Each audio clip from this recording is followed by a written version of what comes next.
The Survivor 50 cast is here. Normally on this channel, I analyze the edit of an episode of Survivor in order to predict what will happen later in a season. But today, I thought it would be kind of fun to try to analyze the edit of Survivor 50 before it's even been filmed. So today, I am going to attempt to use the edits of each player's previous seasons in order to predict what I think the edit will be like on Survivor 50. I'm going to call my shot on the story narrative that each player is going to have, give them each an overall Edgic rating that I believe their edit will be like, and figure out who is going to win the season before it's even begun filming. Also, don't forget that Survivor Northwestern Into the Gauntlet, it's airing right now. Episode 4 just came out on YouTube. I'm in it, and I helped out with the season a lot, so go watch it. I would really, really appreciate it. So without further ado, let's just hop right on into the player from the earliest season, and we're going to work all the way down to the most recent season, Survivor 48, and talk about how I think the story and the edit is going to be for each character. So starting off with Jenna Lewis. When we last left her off, she was in Survivor All-Stars, obviously before that being in Survivor Borneo, the very first season. In terms of my prediction on why I think Jenna was cast, I think that her story going into casting is mostly revolving around probably being from that original season. I think they really wanted probably a Borneo representation. They love their Borneo representation on returner seasons. I also think, she brings a little bit of that original All-Stars season flair to it. Obviously she got third in that season, so she came very close to winning Survivor All-Stars. So I think that is going to be a big part of her narrative as the almost winner of the original All-Stars season. In terms of where I predict her story to go in Survivor 50, I think that her edit is going to revolve more around her All-Stars demeanor than her Borneo demeanor. I don't think that, in Borneo we kind of got her being kind of like the young mother. Her big memorable scene was her, crying and being emotional that her family didn't send her a video to watch during the family video reward challenge. And I think that that's probably not going to be like the kind of personality that we get for Jenna here. I think we're going to be looking more at that like original all-star vibe. She was that kind of almost getting to the end of the original All-Stars season. I think she's going to get a lot of reverence for being a Borneo contestant, though.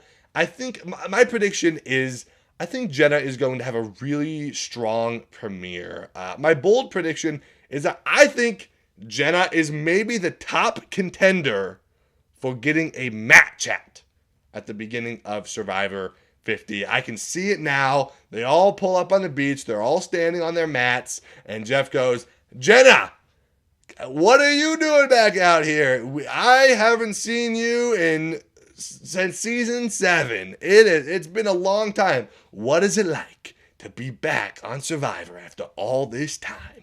And she'll be like, "Oh wow, it's so crazy to be back on this Survivor. It's been a long time coming, Jeff, And that's gonna be a big deal. I think there's gonna be a lot of reverence for her being, one of the original players at the beginning of the season. I also think a big part of potentially her narrative is probably going to revolve around, I think a big thing that Jenna is remembered for in Survivor All-Stars is kind of her war against the former winners. She really wanted to take out the winners, take out like these like big revered threats of the season. Even the finalists like Colby, I think, was someone that wanted to get attacked. In terms of like edit, from what we've heard, that seems like that was kind of like a deal that was a common sentiment amongst a lot of the cast preseason, but like the edit kind of fell on Jenna to be the person that really, I believe, carried the torch for that on the show. And so I definitely think that is going to be something that feels like it will come up in Survivor 50. I think especially if we ever see her on a tribe with D or Kyle or potentially the winner of Survivor 49. We don't know that yet. If she is on the tribe with a former winner, I definitely think that's going to come to play. Whether she goes after the winners again, or she's like, "Hey, I gotta take a step back. I don't want to do that again. I don't want to be too predictable or whatever it is." I think that is going to potentially be important to her story. After that, though, I kind of think that I don't know if we're going to get a lot of Jenna in the show, I'll be honest. Not necessarily because I think she will get voted out early. I don't have like the highest hopes for her, but I just feel like I don't know if the show is actually that interested in giving her a big edit. Unless she like really, really is a big part of this season. I kind of think of like other Borneo representation that we've seen in other seasons. I look at like Kelly Wigglesworth in Survivor Second Chances. Very in the background. I mean, she's a very different character than Jenna, but I just think that like the producers probably have more the idea of having Borneo on the season rather than actually like giving Jenna a whole lot of screen time.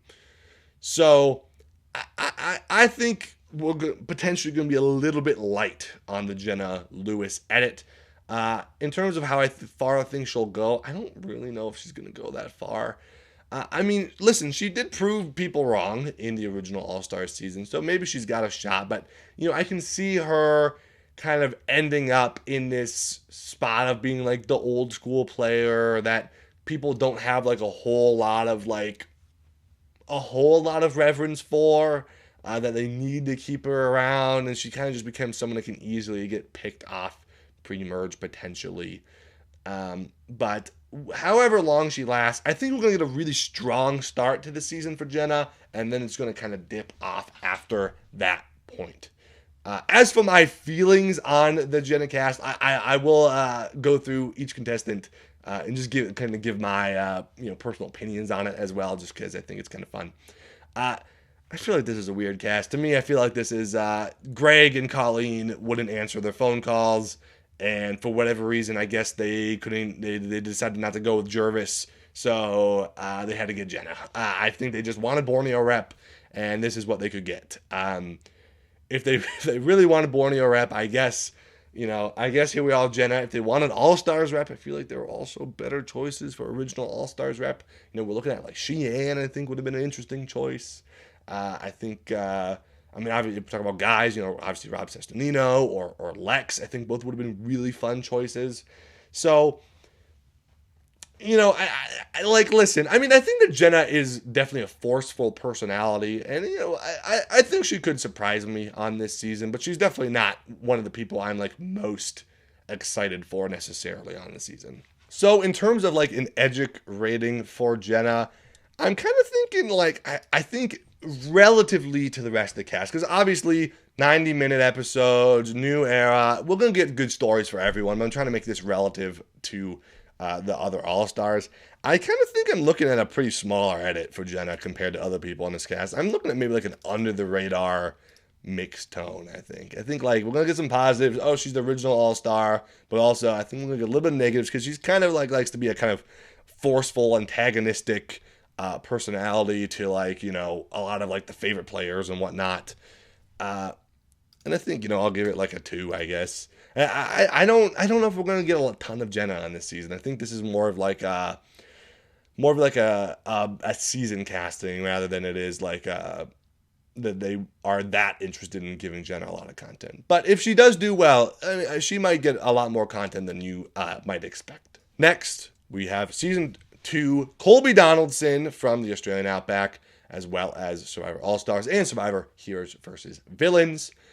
Last we left off Colby's story, he was in Survivor Heroes versus Villains. Obviously, Colby started as like the young cowboy that was like the chipper young buck that was out there winning all the challenges, lapping up being in nature. He was loving it out there, and he was dominating the Australian outback. And then, when we last leave him off, his story progressed in Heroes vs. Villains that he's a little bit older, and, he was dubbed Superman in a fat suit. He couldn't keep up anymore, and the game was just a little bit different than what he remembered, and it seemed like he just wasn't having a great time out there. It really kind of beat him down and kind of wore him thin on Survivor Heroes vs. Villains. And although he did end up going all the way to the finale, getting 5th place, it just felt like he wasn't having like the grand experience that we got to see Colby have in his older seasons. And so I think for Survivor 50, I think we are going to see a lot of Colby wanting to redeem his image and his legacy from Heroes versus Villains. I think he's going to come on and be like, listen, I'm older now. I know what to expect. When I went into Heroes vs. Villains, I didn't expect I would not be as physical or as spry as I once was. But now I know. I have more understandable ideas of what I can do in this game, and I really want to prove myself and go on a true adventure. And so it's going to be a lot of Colby like refining his image and redeeming himself, bringing back that hopeful cowboy that we once knew him as. I think Colby's going to take this very seriously out there, and I think he is going to have, hopefully, a very interesting story in this season. My feelings on the Colby cast, I'm excited for the Colby cast. I actually think in terms of people that we haven't seen in a while, older legends and whatnot, Colby is someone that I thought really deserves another chance. I think he deserves a lot of redemption after Heroes versus Villains. And I've seen a lot of controversy, like a lot of people saying, why cast Colby and not Jerry? To me, I kind of think that Jerry ended on such a high point in Heroes vs. Villains. I just think that that was such a great season for Jerry. She brought so much to that season, and it was such a joyous high point that from a purely if we're talking scripted TV narrative perspective, I think that Colby Jerry ended at a high point. I think that bringing her back is kind of just it's going to be diminishing returns. I don't think we can improve the Jerry story any more than it already was, right? Whereas I think Colby has a lot more story to give, and I think he has a lot of redemption that he could potentially get after Heroes vs. Villains. Yes, obviously, it's been a long time since that season, so things are different, and I'm not saying I don't want to see Jerry. I would love to see Jerry on Survivor again. I just think if we're just talking purely narrative perspective, not talking about the real people, I think I understand the Colby return more, and I'm excited for it. I hope he gets a good shot in this season. As for, I think, his Edgic rating, I think we're going to be looking at honestly, complex personality +3. I think we're going to get a good story from Colby. It's going to be him trying to be, a better guy. Hopefully, him, trying to have fun out there and, show what Survivor is all about, stuff like that. I could see maybe we getting a little bit more of a negative or mixed tone based on what happened in Heroes vs. Villains, but I'm hoping for a positive tone here from Colby. Stephenie LaGrossa.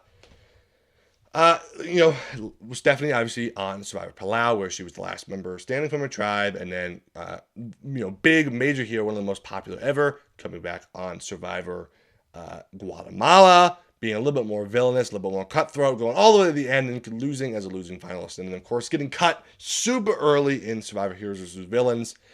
I project her story in 50 is going to be a lot about redeeming herself, similar to kind of what I was saying about Colby, but in a different way, that she wasn't given a chance on Heroes vs. Villains, and she just wants a chance to really get to play the game again.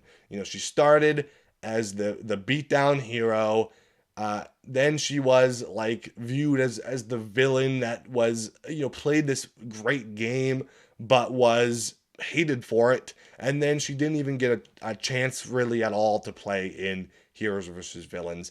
And so I think it's gonna be just give me a chance to really show what I'm actually made of in a clean, fair fight. And I think that is going to be the main story of Stephenie in this season.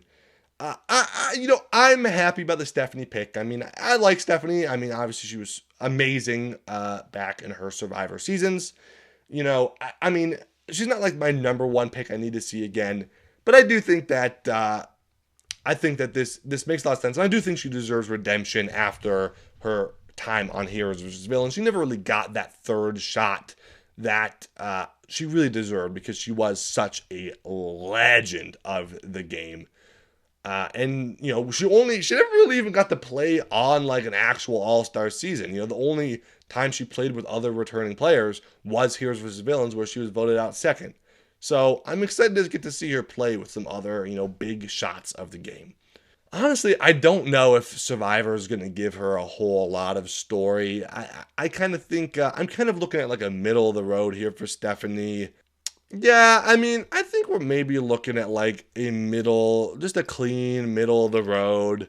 I might give it a 3 as well. I think that, she's going to be there. She's going to have an interesting plot lines of redeeming herself. But I don't think that I don't know if Stephenie's going to draw a ton of focus, honestly. But we'll see. Cirie, obviously, Legend Cirie Fields, Survivor Panama, Survivor Micronesia, Heroes vs. Villains, Game Changers, not to mention Traitors, Big Brother, Australia versus the World, whole bunch of stuff. I mean, listen, there's not much to say about Cirie that hasn't been said a million times. She's been talked to death at this point. I mean, love Cirie. I kind of feel like, listen, she's done it so many times. I'm not super interested in seeing Cirie on 50, and that's maybe a little blasphemous, but we're literally seeing on her Survivor this year. Do we need to see her next year as well? It's just a little bit much. But I do think that Cirie could do pretty well. I wouldn't be surprised to see her go very far because she's so talented and she always proves that she's got the chops to do very well in these games. Honestly, I don't know if there's a whole lot of story left to tell of Cirie. I think like last we left her off, she had such a huge journey in Game Changers in terms of Survivor purely. I just think she's going to be like the revered titan of the game. She's going to come in. It's going to be like Cirie, the best of all time. And that's going to be the main bread and butter of Cirie's story in this season. I think like in terms of Cirie's allies, I think that's always been an important thing to her. I project, Cirie always likes to kind of have like her kids that, like she allies with. I think Charlie, I could really see being like, a Corey Wertenberger type, kind of being someone that she takes under her wing potentially. I think Tiffany is also someone that I could really see, kind of treating her like a daughter and then potentially working together really well in the season. A hot take idea that I had thought of that I can really see. I think that Cirie and Mike White are going to get along like a house on fire. I think that those two could be a really domineering force in this season. That's my projection. Completely out of nowhere. I just can really see them getting along. I can really see it being like, I think that those are two people that are going to both be really big fans of each other. And they're going to be like, ooh, I can't believe we are on the same track. We get to work together. And I think that could be a really important force of two of the biggest, most famous people on this cast working together. So keep an eye out on that. Cirie, we're obviously going to get a lot of Cirie in this season. I'm thinking we're probably looking at a complex personality positive. How could it not be? I might give it a 4. Honestly, I think, we're going to get a lot of Cirie. It's Cirie for crying out loud. It's easy. Ozzy. Ozzy, we got a lot to get through. We got a lot to get through here, so I'm a little bit, I'm wheezing a little bit, like trying to talk so fast, get through everybody. Ozzy, I think that last we saw him on Game Changers, really kind of faded into the background. I think that, he was kind of like this mysterious island jungle guy back on Cook Islands. And then over his multiple appearances, he got a little bit older. And I kind of think on Game Changers, he kind of was just like a background character. He was kind of a guy that was there at that point. And I just kind of think that might be the case. I don't think that Ozzy is like a crack shot confessionalist.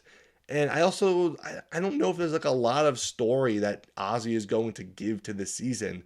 So I don't really think that Ozzy is going to probably have a huge edit on this show. I think that, we're probably going to see him doing challenges. We're going to see like Ozzy and Jonathan Young going at it in a challenge at some point. Maybe him and Joe or some of these other like challenge beasts. It's going to be like a bit of a thing. He's the challenge guy. Oh, it's Ozzy. But again, I kind of think like maybe kind of what I said about Jenna Lewis. I don't see this edit probably giving him a whole lot of time of day. I think I'm giving like another under the radar here to Ozzy. I think I'm going to give an under the radar too. I don't know if we're going to get a ton of Ozzy in this season. I also think that Ozzy could be someone that could easily like get picked off early. I kind of see Ozzy potentially in a similar position that I saw like Ethan Zahn in Winners at War. That's kind of like this a little bit more timid, old school player that just sort of like just gets voted out for no reason, basically, early in the season, just because he's kind of an old school player that people aren't too worried about having in the game, really. So that's my prediction for Ozzy. Coach. My feelings about Ozzy pick. What's Ozzy doing here? I don't think he's going to provide that much. Listen, I mean, all respect to Ozzy as a person, but as a Survivor character, it's done. What more story do we have to give with Ozzy? This is just dragging him out again for what at this point? I don't see much of an arc. I don't know why Ozzy is here. There's other people I would cast before I'd cast Ozzy. Coach. Last we left Coach was, of course, Survivor South Pacific, where he really dominated the game and goes, all the way to the end, losing in second place on the Season 2 Sophie. I think that Coach is somebody that I always think that Coach can't win Survivor. There's, come on. I mean, he's a joke. But then I remember, wait, Coach almost won Survivor. he almost did it. So I really think that Coach could impress here. And it's been a long time. He's had a lot of time to stew on how he played back in those 3 kind of rapid fire seasons back in the day. I think that he's probably going to come in and do a lot of bits. We're going to get a lot of Dragon Slayer talk. I'm sure he's been stewing on stories and quotes for days. I think we're going to get a lot of really interesting stuff from Coach on the season. And I would think that Coach, he could get cut at any point. But I mean, Coach, he's not as terrible of a game as you might expect. I think he might go further than we might think. And I say, Lord, I hope so. I freaking love Coach, man. This is a legend. This is my GOAT right here. Holy crap. Coach is one of the most fascinating characters in the history of Survivor. I'm so excited to see him back. Coach is someone, I feel like with Cirie even. I love Cirie. But you bring Cirie back, you're pretty much getting the same shtick you got before. It's Cirie. She plays really well. There's not a whole lot left to develop of the Cirie character. It's pretty well established. Coach, it's been a while, for one. We don't know a lot of lore since we last left Coach on reality TV. And also, I just feel like he's always going to have some crazy story or some crazy idea of something that you're not going to expect. Who knows what Coach is going to do on the season. I feel like all 3 seasons of Coach were 3 very different coaches. We got the really stern, just absurdist, cocky Coach in his first season. And then we got the really emotional, sympathetic Coach in his second. And then we got strategist, kind of level-headed Coach in his third.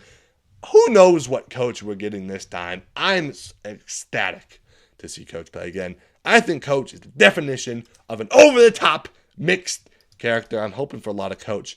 I don't know if I would give it a lot. I might give it.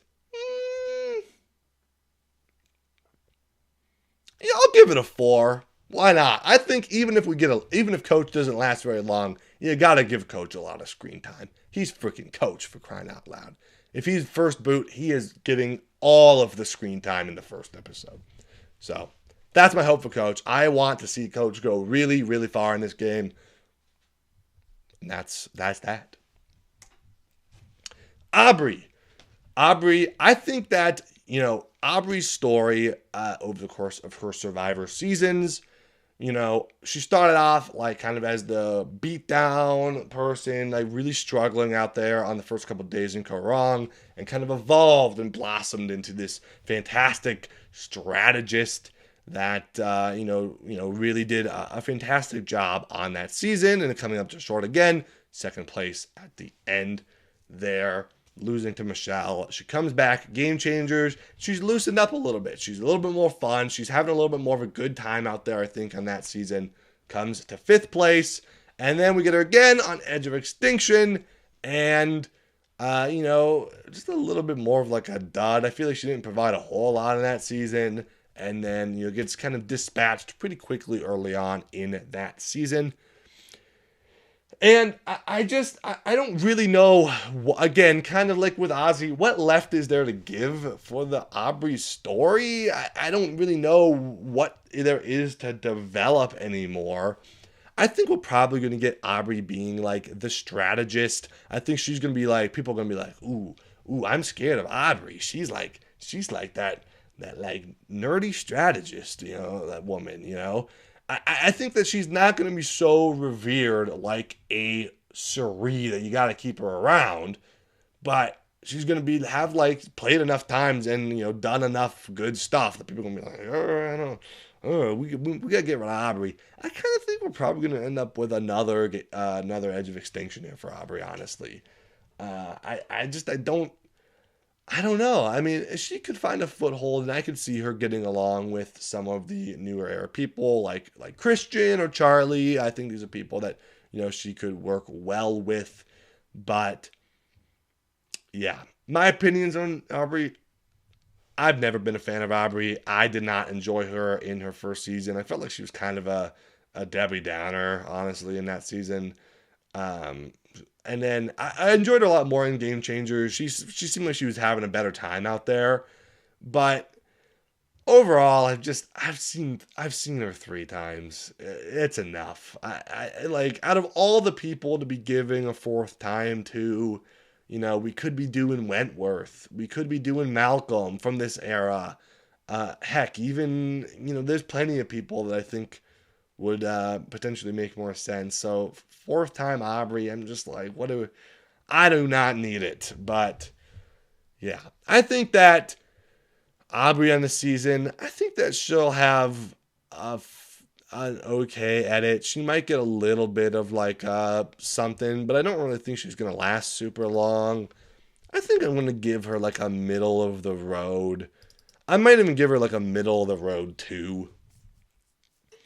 I think she'll be there, especially because she's kind of representing a style of figure in Survivor history that isn't really represented in any other way. That she's like a multi-time player, but from a completely different era than all the other multi-time players. And like nobody else is anywhere really in the same realm as her. So I think she'll get content, but I don't know if she's going to draw a huge. I think she's not like a huge screen time hog, I don't think, in any of her seasons other than maybe Korong. But like, I think Game Changer, she was kind of just, she was there. And same thing for Edge of Extinction. So I'm going to go the middle road too. Chrissy Hoffbeck from Survivor Heroes, Healers, Hustlers, season 35. The runner-up, losing to Ben. I definitely think that Chrissy's narrative is going to be a lot about like, I almost won. I was robbed. I was screwed by the final 4 fire making. Like I almost had it. And if it weren't for these crazy extenuating circumstances, I could have won the game. She's going to deserve her redemption on the season, and coming really hard. I think that Chrissy is a very low-key threat potentially on this season. I think that, people are not going to be looking at her. I think she's probably like, I don't want to say one of the more forgotten picks, but not like one of the most like top of mind picks of people that are on this season. And I think that she could do really well because she did play a very good game in HHH. And I think that she could surprisingly impress people. I think we might see a good amount of Chrissy. My take is, unless she wins, though, I don't know if she's going to get a ton of screen time. I think that Chrissy, she might do really well and she might go really far, but like on this cast, I kind of think she's going to get swallowed up a little bit and fade into the background. Mostly, I think, kind of if you look at the way things would go, and I think there's going to be a lot more attention to some of the newer players. And I think that Chrissy's kind of in this weird nebulous zone that I think is just not going to get like a ton of focus. I'm happy with the Chrissy inclusion. I liked her on her season. I kind of was hoping that she would win. I think that she is a very good player and a very deserving of the spot and her accolades. But I do think that, like, in the grand scheme of this season, it's definitely one of the odder picks. Especially, like, I feel like if we're talking mid-30s runner-ups, it's weird to me to see Chrissy here and not Dominic. I just feel like, I had to do one or both, like, or you do both or neither, I mean. Like, I'm surprised that, like, they're like, we got to make a spot for Chrissy, but we're not even really going to consider Dominic. I think Dominic is one of the biggest snubs of this cast, by the way. One of my favorite all-time Survivor players. So it's just a little bit strange to me. I remember watching David versus Goliath for the first time and seeing Chrissy and Dominic doing a podcast on RHAP talking about the finale, and I thought that was so cool. But yeah, I'm excited for Chrissy. I hope she does well, but I don't think she's probably going to get a ton of screen time here. I think I'm going to be looking at an under the radar 2. I think I'm going to change Ozzy to an under the radar 3. I think we're going to see more of Ozzy, but I think he's still probably kind of under the radar. Yeah, that's kind of how I think. I think Chrissy, she might be a little bit of like the motherly figure in the season a little bit, but I think she's a pretty bold personality as well. Like, she's not like a soft person necessarily, so we'll see the role that she fills. I think it's going to be somewhere kind of in that space. Christian Hubicki from Survivor, David versus Goliath. This was a no-brainer pick. I definitely think in terms of why these people get cast. Christian is one of those people that's like, it's so obvious, we don't even really have to worry about it all that much. Such a huge, wildly popular, and fascinating character on his season. This is an obvious great pick. In terms of Christian's story on the season, we kind of looked at him, obviously, on David vs. Goliath. He started out as, like, the ultimate David, even being singled out at the beginning of the season as, like, the weakest of the Davids. And then going on to be, like, the biggest threat in the game. Everyone thought he was the biggest threat. He was surprisingly, like, the big social threat of the season that people didn't expect. And he was such a huge force and a very popular person. I think there's going to be a narrative of, I was David, and now I am Goliath. I am the Titan. I am like the person that people are scared of in this game. I think that he is going to be a huge figure out there that people are going to be threatened by in a lot of ways. I hope Christian does well. I can definitely see him potentially getting swallowed up, by people being really threatened by him early on. But I do think a lot of new era players are probably going to want to work with Christian because they really like him. So that could potentially be to his plus side. But I do worry that is his threat level too big, because his actual, as much as he was a social threat on David versus Goliath, his actual like strategic sense, I feel like, wasn't that great, honestly. He was not good at lowering his threat level, and he really made a few key boneheaded moves that completely tanked his game. So, particularly like voting out Carl, right? Just ruined his game. So, I mean, we'll see. I'm sure he's learned a lot. He's thought a lot about it. He's an extremely intelligent guy. One of the smartest to ever be on the show, probably. But yeah, I think we're gonna be. He's a tenured professor now. He is Goliath. He's a force to be reckoned with. I think we're gonna get some really good stuff from Christian here. I think we're looking at maybe a complex personality positive, honestly, for Christian. I can't see them really painting him any other way, honestly. I mean, he's the guy. He's such a popular figure. Yeah, I think Christian, and we'll give him a 4. I think he's going to get a lot of screen time, even if he's not in the season a whole lot. He's going to get a lot of screen time. Angelina, also from Survivor David vs. Goliath, being the 0 finalist. I think that, listen, I love Angelina. I think she's super fascinating. I love Christian too, by the way.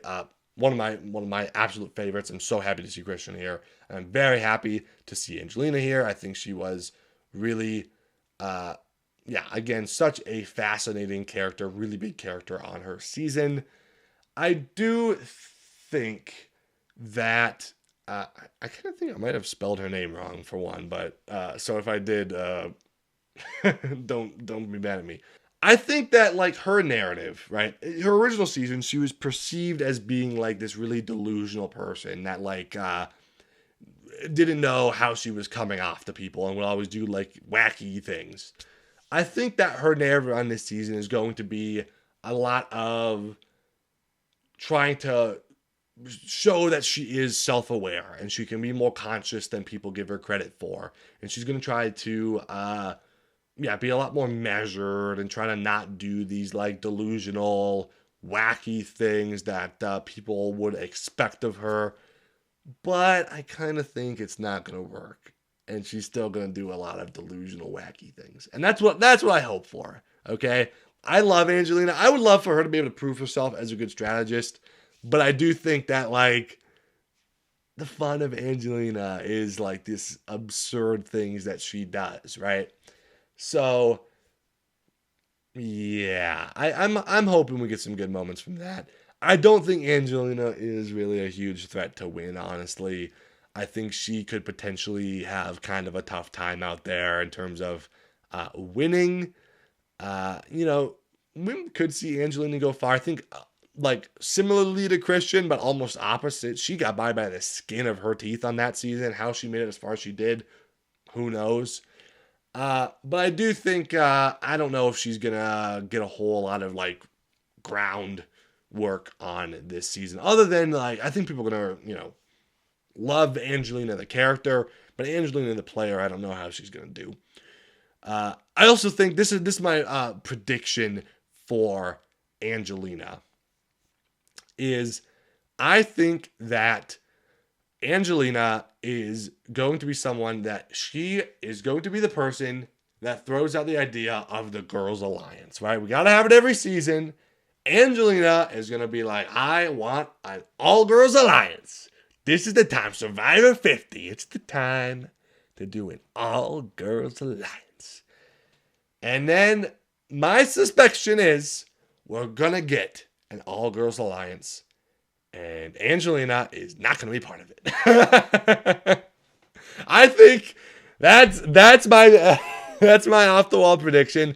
Angelina, she's going to push for it to happen, and it's going to happen, but they're going to be like, we don't really want Angelina part of it, actually. She can go. She just has big, like, on the outs of her own idea energy. That's kind of, I feel like Angelina's shtick. So, yes. I think Angelina, I think that she is definitely going to be a big character, no matter how much time she gets.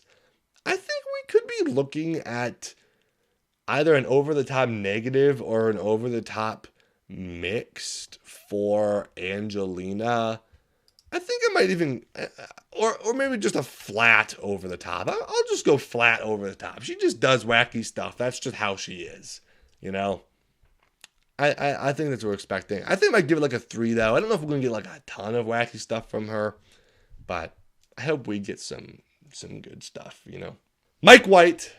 This is a big one. Obviously, Mike White, the runner-up of Survivor vs. Goliath and the creator of The White Lotus and School of Rock and a whole bunch of other really popular things. This, I think, like, for motivation to cast, stunt casting here, right? You know, he's such a big name. I think that, although I did hear Jeff say, though, at one point recently that apparently, like, after David vs. Goliath, Mike was like, hey, if you ever have a chance to bring me back, I want to come back. Call me up. I want to do it again. So I think that like he wants to do this. He's impassioned, and I think my prediction for how Mike is going to play this game is I think he's going to play up a little bit of like the I'm here on vacation energy. I think he's gonna be like, hey, listen, I'm good. I'm well off. I don't need to be here. I'm here because Jeff, you know, really wanted me for stunt casting purposes. Y'all don't need to worry about me. I'm chilling. I think he's gonna be like laying on the beach, you know, sipping on a coconut, just like hanging out. But in actuality, he's playing hard, he's gaming hard, and he is strategizing and really thinking because I think he does really want to win.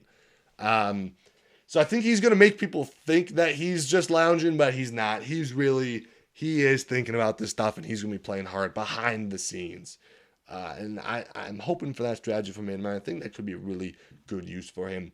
In terms of his winner chances, I kind of think, like, I don't think that people are really going to want to give Mike White the money, honestly. I would be surprised if they gave him the $1 million.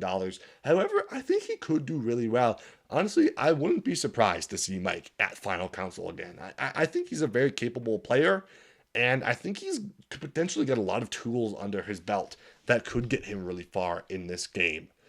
But I do think winner chances, I'm not so sure. But I'm fine with the Mike White casting. It's like, it is what it is. I get why he's there, right? I wouldn't have prioritized him like on just a personality level. I do think I'm glad he has another shot. I think he was interesting on David versus Goliath. There are other people, again, I'll go back to like the Dominic Abate example that I would have rather have seen personally.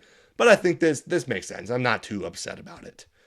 I think we're looking at probably a complex personality. I think maybe just a flat complex personality here from Mike. I think he's going to get some good screen time. I think I'm going to give it a 3.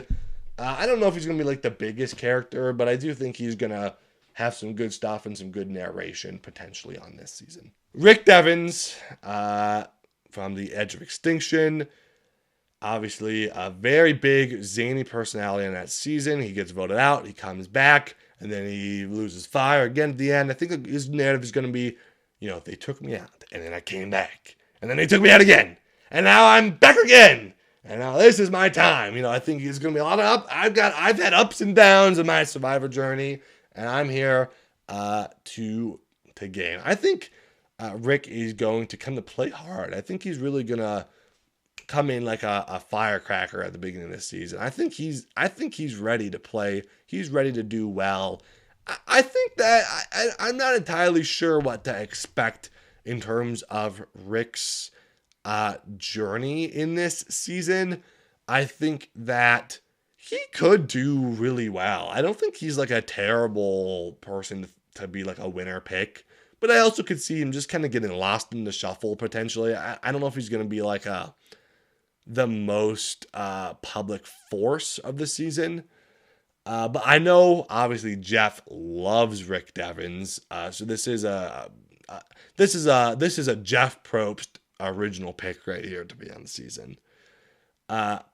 My bold prediction for Rick is I think we're gonna be getting Rick doing his newscaster bit right away. We're gonna get it so soon. I think Rick Devens might have the first confessional of the season. I think this fades up.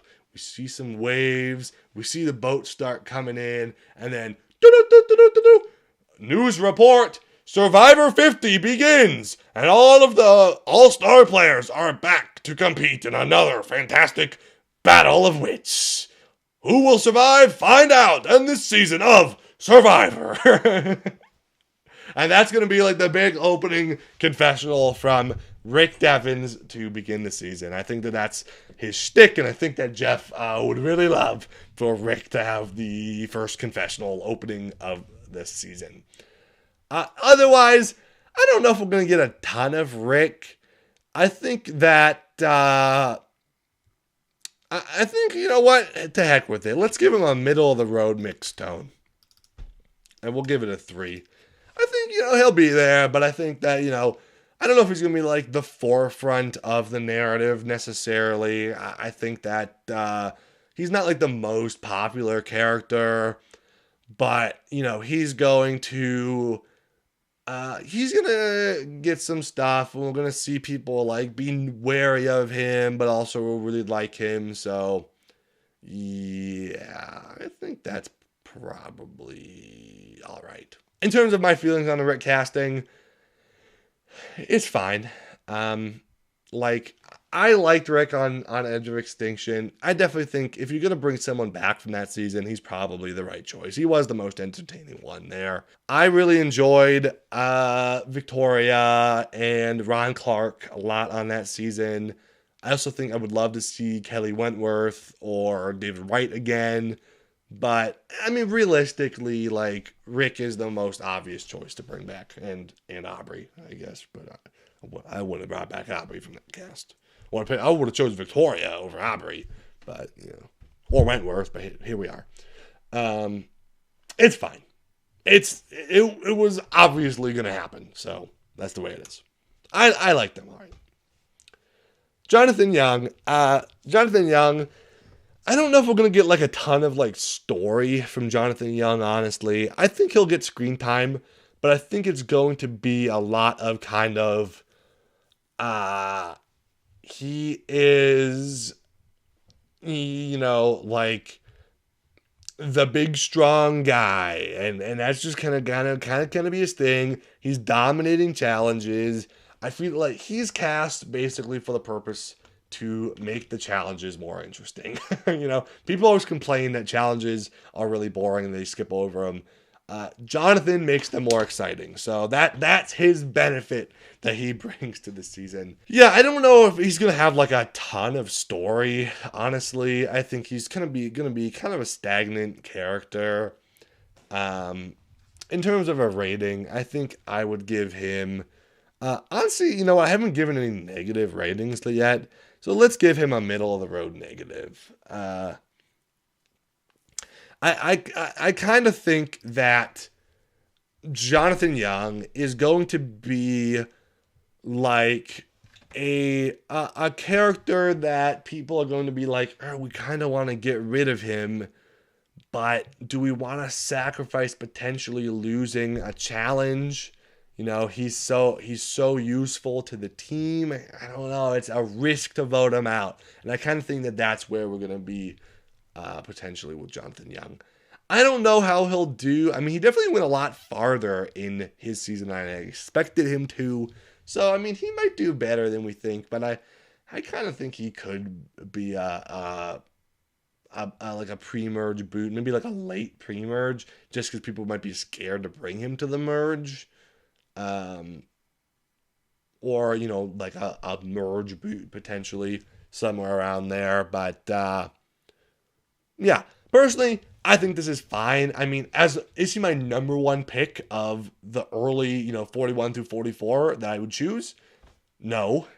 But I did find him interesting on his season. I did think he was a compelling character. I think there are people that liked him. I do think that there are a lot of people that did really want to see Jonathan again and again. I feel like he does serve a unique purpose in the Survivor sphere of his kind of challenge and his like camp life presence of how like utilitous he is to the team. So I'm fine with the pick. I would like to see other people from those seasons, but I get why they want him.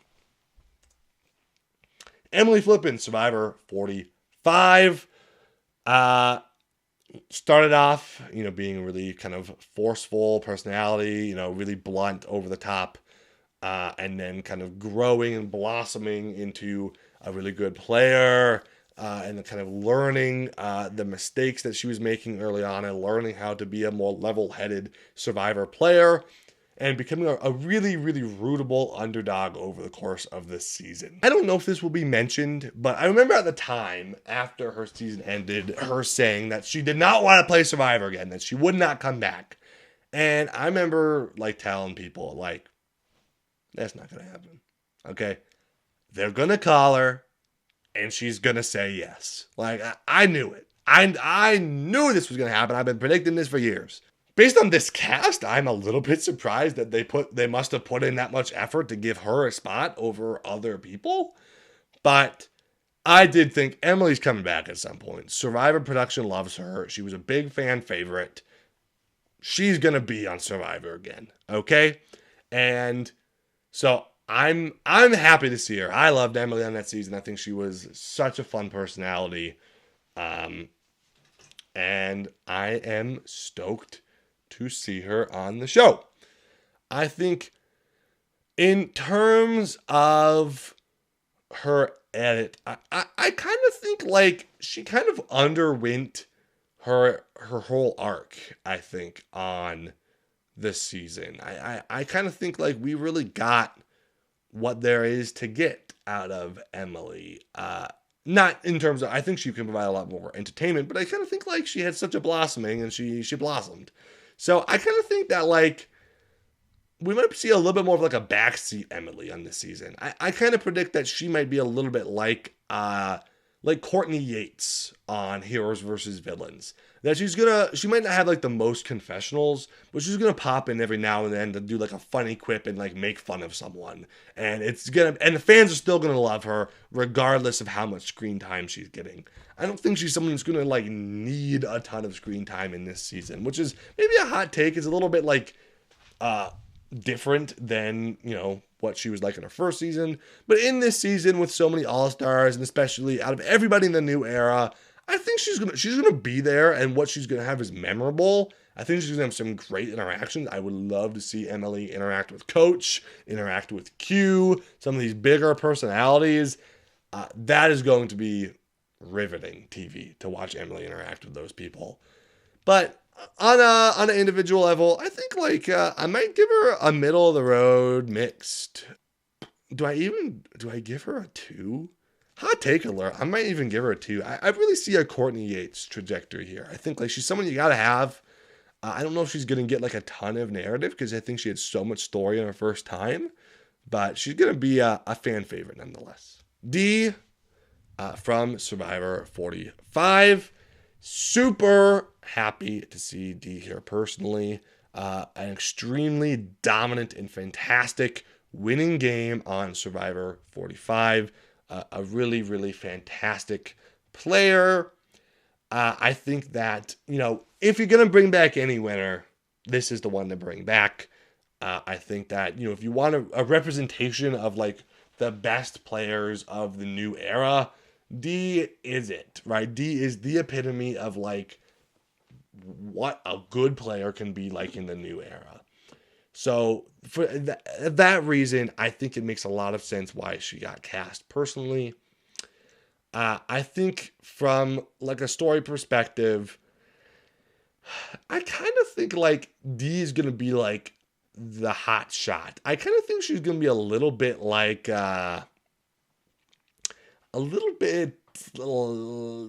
cocky. I can see her being a little bit of like I'm the shit, type of vibe. Like this is my tribe, and y'all are just here to be my people, basically. I think that I don't know if Dee's gonna get like a ton of story or a ton of like narrative arc. I don't know if she's gonna be like the forefront of the season, but I do think that she is going to uh have this kind of like cocky attitude. And she's gonna be really revered as like a threatening person, especially as a previous winner. I think I'm looking at like you know what? To heck with it. Let's give her a complex personality negative. Because I don't know if I'm going to give that to anyone else. So, yeah, I'll give her complex personality -3. I think we're going to get some good stuff from Dee on the season. And she's going to be like, too cool for school. That's my prediction for what we're going to get from Dee on this season. I love Dee. She's personally one of my favorite winners ever, probably. I think that I appreciate her game on Survivor 45 more and more as time goes on. I think it's aged really well, that game in that season, and I'm ecstatic to see her back. I want to see Dee win again. 2-time winner Dee. If anyone can do it, I hope Dee can do it. Because she's amazing. What a really great player. I cannot give enough accolades to Dee. Hoping for a long run. If she doesn't get picked off right away as a winner, I think she could do well in this season. If they don't hold the winner bias against her, All right, Survivor 46. Tiffany Nicole Irvin. The 8th place from the season, I think maybe the lowest placing person on this cast.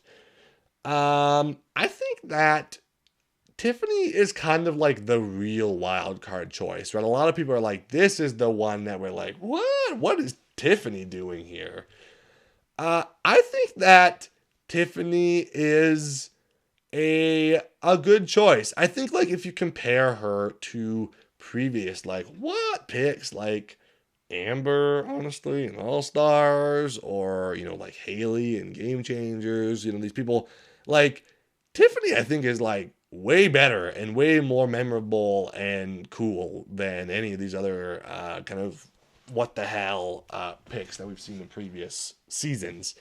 And oftentimes it is those people that are a little bit less, I don't want to say, a little bit less.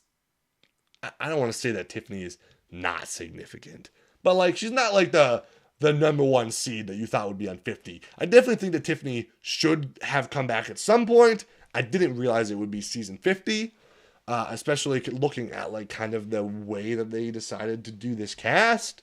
But I think Tiffany could do really well, honestly, in this season. I think Tiffany is like low-key a very big threat. I think that she could go very far. If she doesn't get lost in the shuffle, we could be seeing a deep run from Tiffany.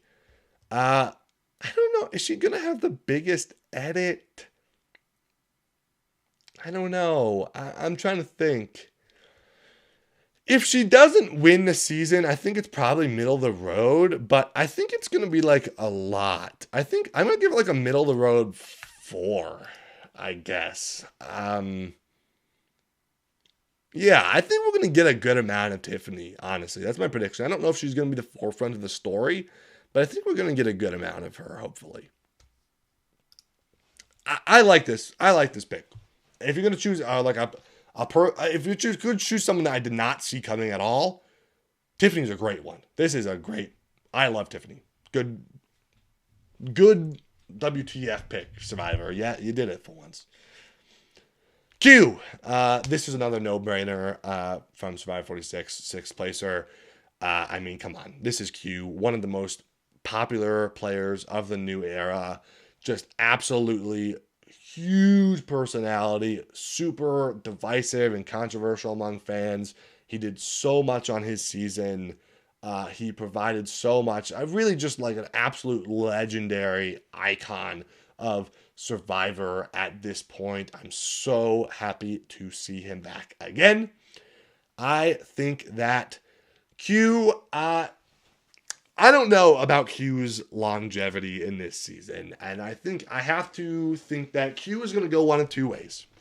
He's either going to be Tony in Game Changers, and he's going to come in, and people are going to be like, Q is the chaotic guy, right? He's the agent of chaos. Let's not keep that guy around too long. And he gets booted really early, and he comes out swinging with a bunch of catchphrases and a bunch of, he's canceling Christmas and all that stuff. Big mistake. And then he gets voted out like right away. Or he's going to come in and he's really going to try to lay low, be a loyal guy, be an honest guy, and really try to just stay under the radar like Tony in Winners at War, and maybe try to make it a little bit further. Because I do think Q really wants to do well in this game. He's a competitor, right? And so I think he is driven to do well in Survivor. And I hope he goes far. I think we're looking at you know what? Let's give him an over-the-top negative. Why not? Not many people are going to get it. I think that people are going to be annoyed by Q. They're going to be mad at him, but that's what makes him so great. You know what? I'm giving him a 5. I think we're going to get a ton of Q. Even if he's in one episode, it is the Q episode, right? Like, Survivor Game Changers, really, like, Tony's one of the people I remember most on that season. He was in one episode, but man, was it an action-packed episode of Tony. And that's what I think we're going to get from Q. If he goes out right away, it's going to be a ton of him. And if he goes really far, it's going to be even more. So, hoping for a lot of Q in the season. I love Q. Q's one of my favorite players ever. Absolutely, probably my favorite character in the new era. I think he's absolutely just electric television, a fantastic confessionalist. I'm so happy to see him back. I think he's probably like the second biggest lock for the cast after Christian, in my opinion.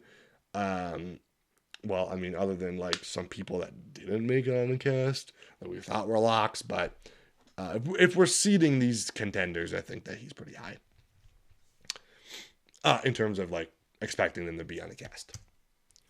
Charlie Davis, the runner-up of Survivor 46, lost it right at the end when his number one ally, Maria, did not vote for him. He almost clinched it.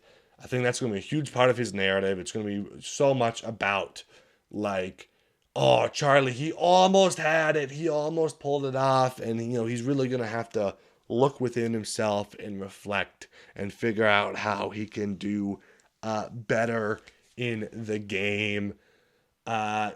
It's going to be a lot about how he almost, he came up just short, and he's going to try to be a little bit more personable and create like better connections. And I think he's going to be like wary about like who to trust. He's really going to be like, I have to pick my alliances well and really put my faith and, bare my heart to people that I really can trust.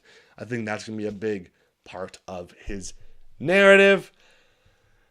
Honestly, I think we're going to get a lot of Charlie on this season. I don't know if I want it, but I think he's going to get a lot of screen time. I think we could be looking at, I'm going to give him a complex personality 4. I think we're going to get a good amount of Charlie on this season. He's really going to get some good content. I think Charlie... I actually think if Charlie isn't targeted, I think Charlie could get targeted early as kind of like viewed as like a game bot. He's probably pre-gaming and people will view him as like a threat. But I do think if he can get some traction, I think Charlie could do really well in this game. I can see him having like a big story arc of, trying to repent, not repent, but like, try to atone for the mistakes he made and try to do some like soul searching to figure out what it is that he has to do to pull it off this time. Personally, I will say this. I like Charlie as a person, okay? I think Charlie seems like a really sweet guy. I just listened to him on Rob Has a Podcast a couple weeks ago. I enjoyed it quite a bit. I think he's really good on a podcast, and I think he seems like a great guy to hang out with, get a beer with, talk to, do a game night with. All that, he seems lovely. But as like a personality on reality TV, I find him so boring. I just don't think that Survivor is the place for him. I don't get why people want to see him back. Just because he lost Survivor, that doesn't mean that like he needs another chance. We've had runner-ups with way bigger personalities and way more interesting stuff. What are we doing with Charlie here over Dalabate? Like seriously, like what is this? Okay? That is nonsense to me. Nonsense. I'm happy he gets another shot. Like I'm happy for him on a personal level, but man, Charlie is like really low on the list of people that I want to see back on Survivor. I am I am not interested at all in seeing Charlie back on this season. I think we're going to get a lot of him. I think he's going to do well. And I hope he proves me wrong and he has a good story. But I just find him so just a guy. Like he's just some normal guy that does really cringe Taylor Swift references all the time. I do not enjoy Charlie on Survivor. I don't want him on Survivor 50. But I would love to hear him on a podcast talking about the season. That's my takes. Charlie, if you're saying this is with all love in my heart. This is not offense to you as a person. And I know it's gonna sound really mean. I'm just talking about the character. I'm talking about the edit. Okay, I'm talking about the edit. Okay, this is Edgic.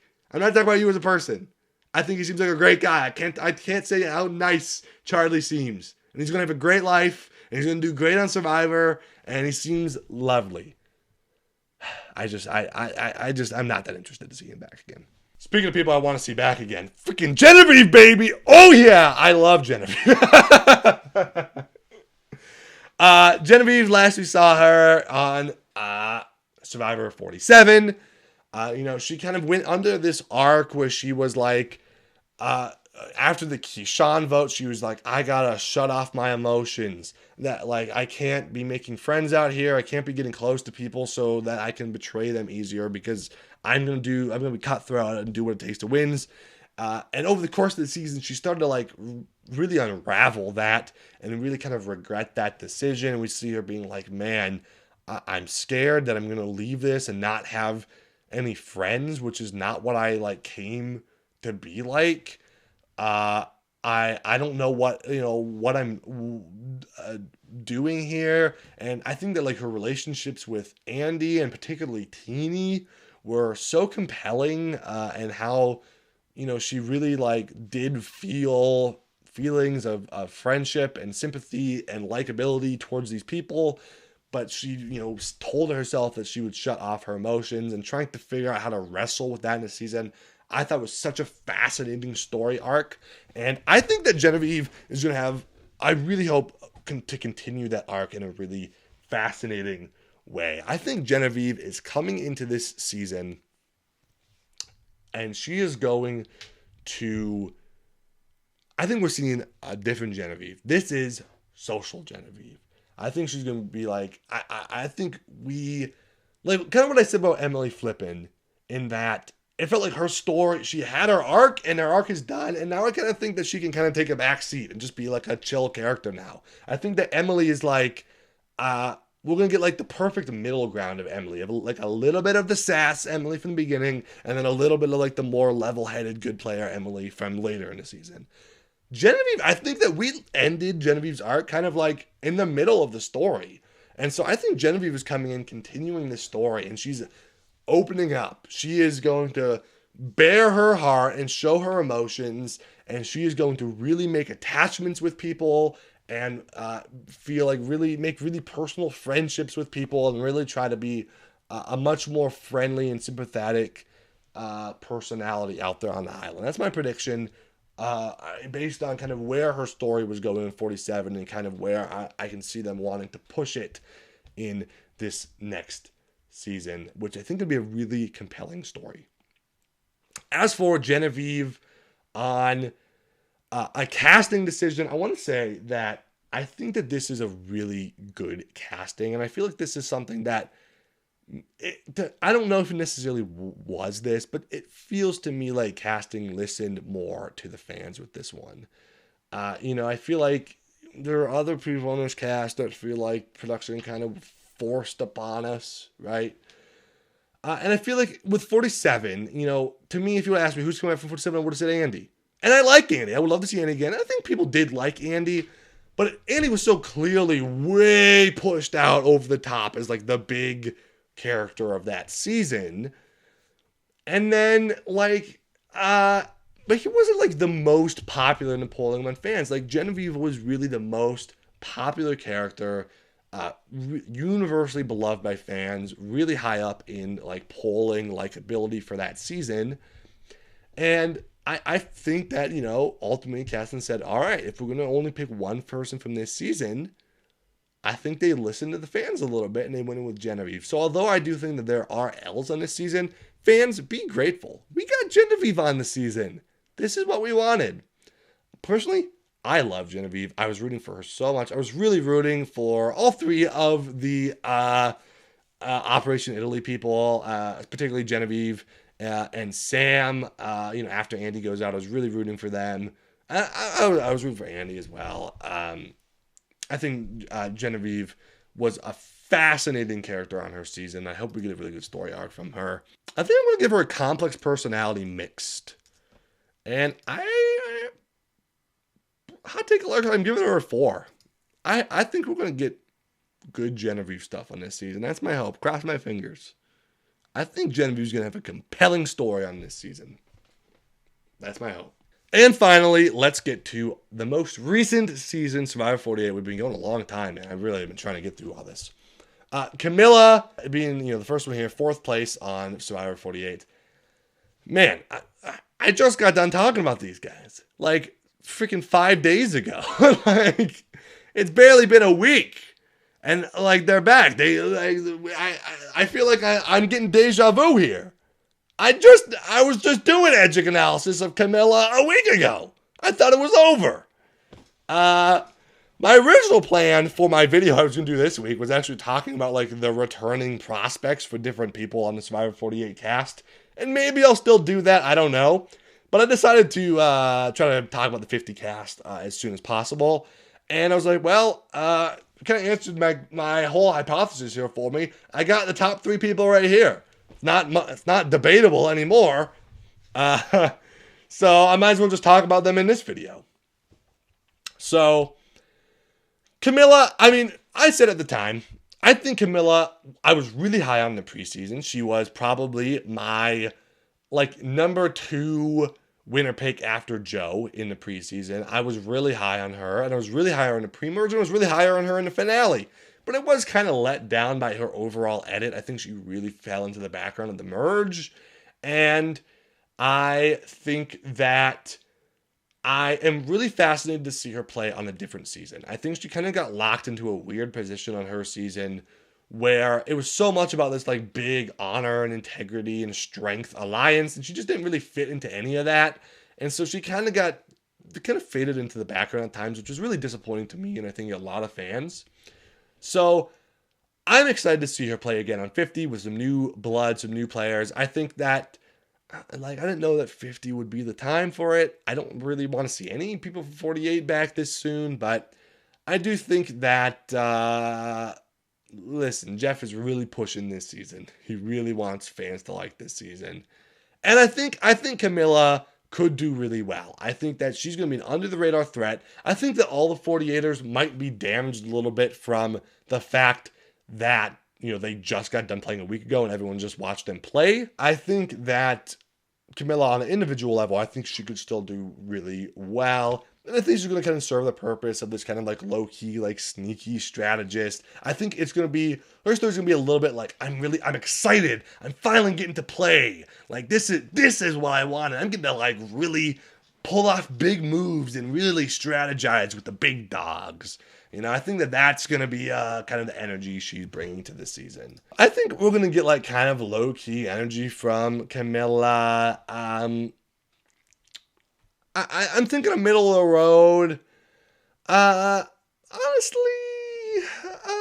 maybe a middle of the road negative. Honestly, I can see her kind of being a villain a little bit, little cunning strategist on this season. I'll give her a middle of the road -3. I think we might get some good stuff. I think she could be a solid winner pick. She could go far, but she also might not. So, well, let's talk about Kamilla. We might as well skip over to Kyle.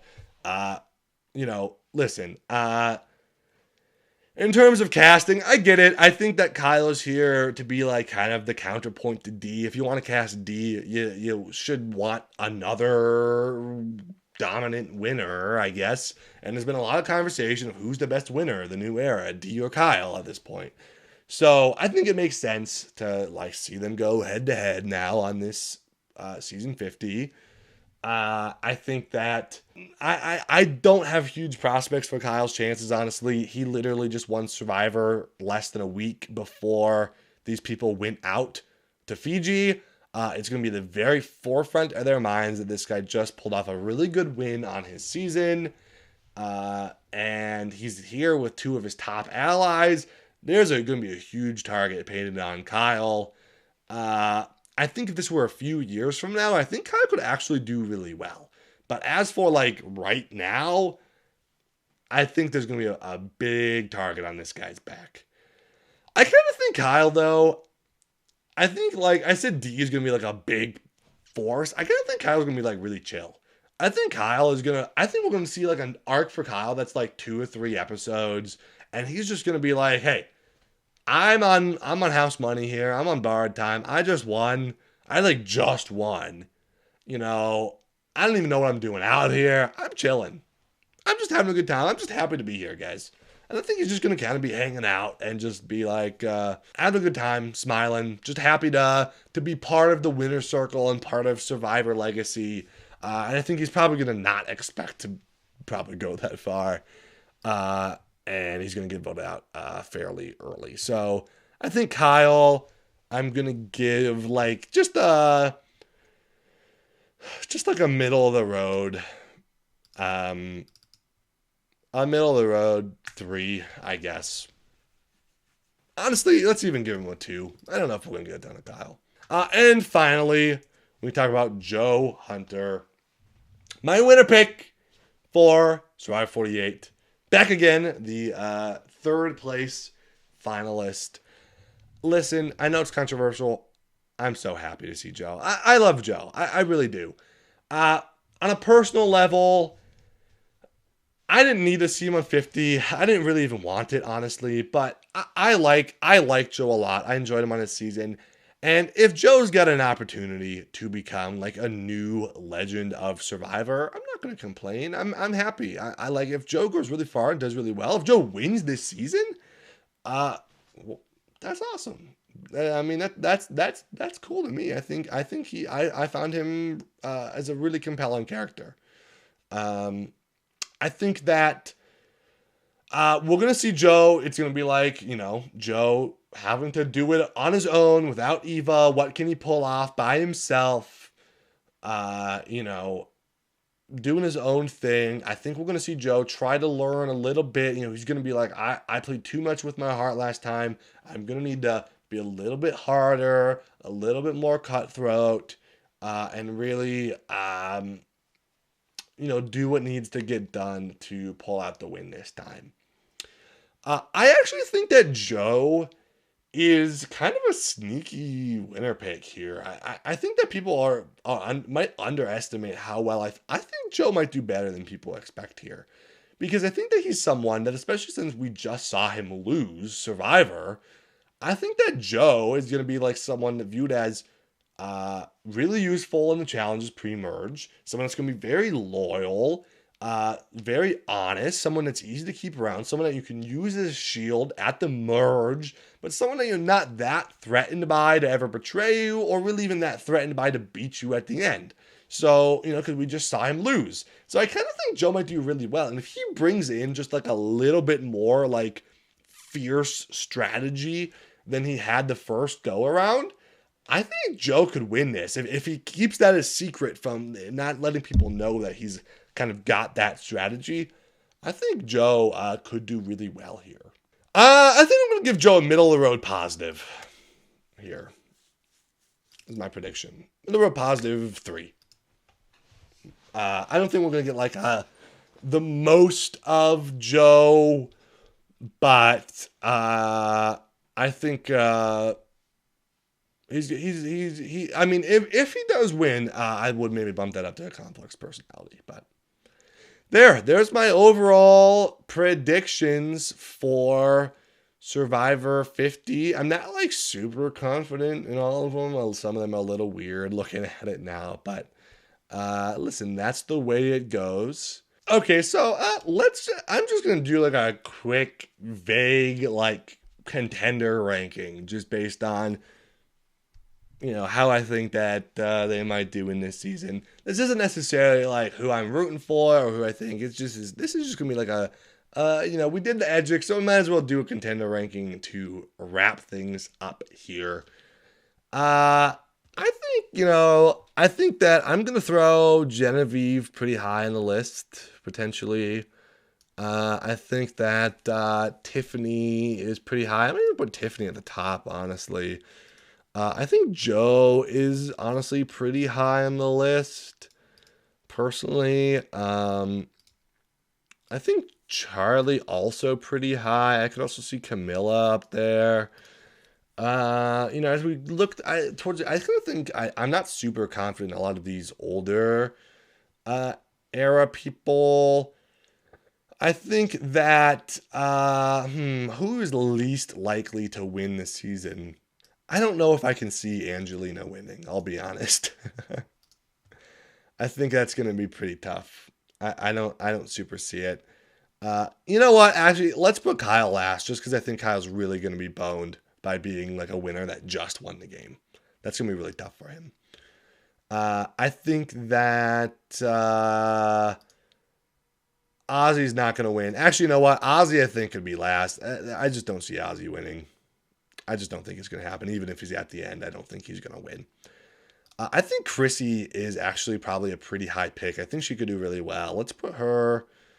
Let's actually go like this. Let's bump Joe down a peg, and we'll bump them down like that and go like this. I think that they're pretty likely. Actually, I might even put Jen down a little bit. Maybe something like that. I think let's see. I think Jonathan is probably not going to win Survivor. I think it's pretty unlikely.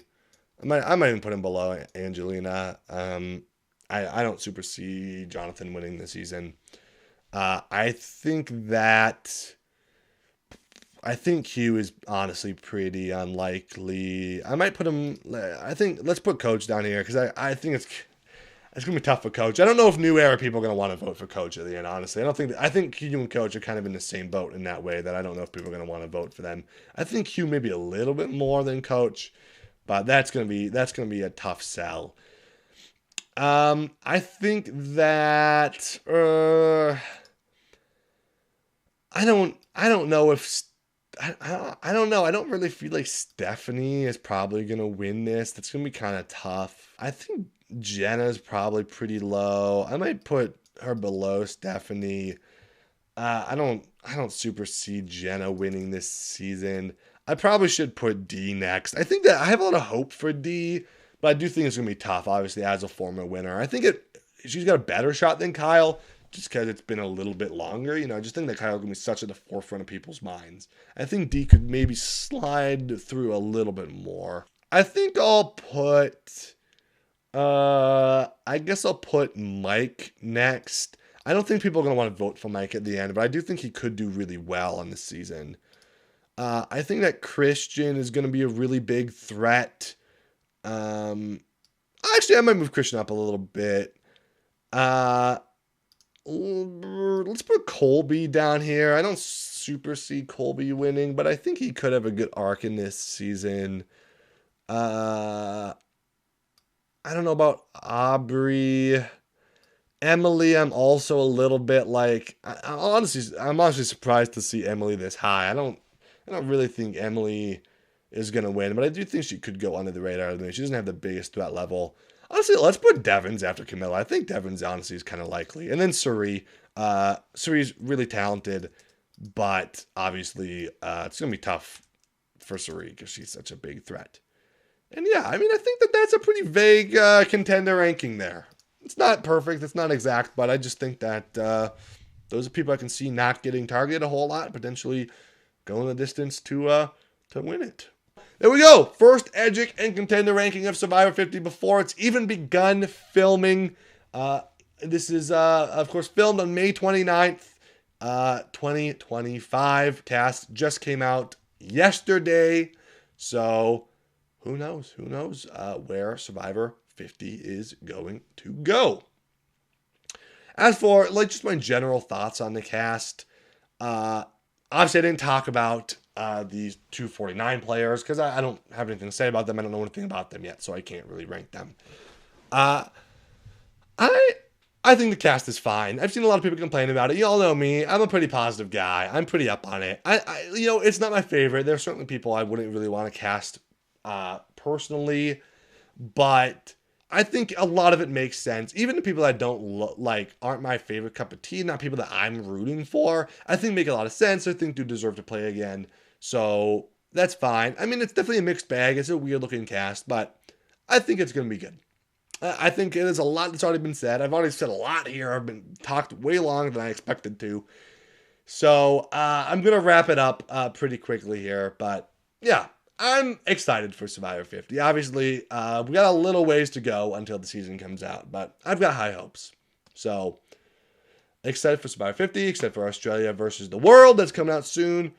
And of course, go check out Survivor Northwestern Into the Gauntlet episode 4. Just came out this week. It's really good. I'm on there. It's a really good season. Helped out with it a lot, and I really want to thank all the people that do Edgic and contender rankings and stuff, and just anyone that watches the show.